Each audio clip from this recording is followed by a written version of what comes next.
اكتر حاجة كل واحد مننا نفسه فيها انه يلاقي حد حاسس بيه، انه يلاقي حد يحس بيه، انه يلاقي حد لما يتكلم معاه يحس ان هو مقدر آلامه واماله ومقدر مشاكله ومقدر همومه، ما يحتقرش الكلام اللي هو بيقوله، ما يقولوش يا عم انت بتفكر في ايه، يا عم انت مش شايف مشاكل الناس، انت مش شايف الدنيا فيها ايه، انت فين يا عم والدنيا فين. يحس ان في حد مقدره وان في حد حاسس بيه.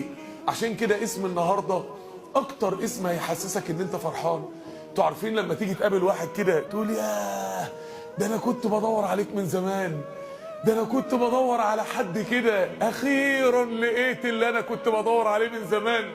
تحس ان هو قريب منك قوي، وتحس وانت بتتكلم معاه ان في انسجام رهيب، وانه قادر يحتويك، وانه مقدر كلامك، وانه حاسس بيك، وانه عالم.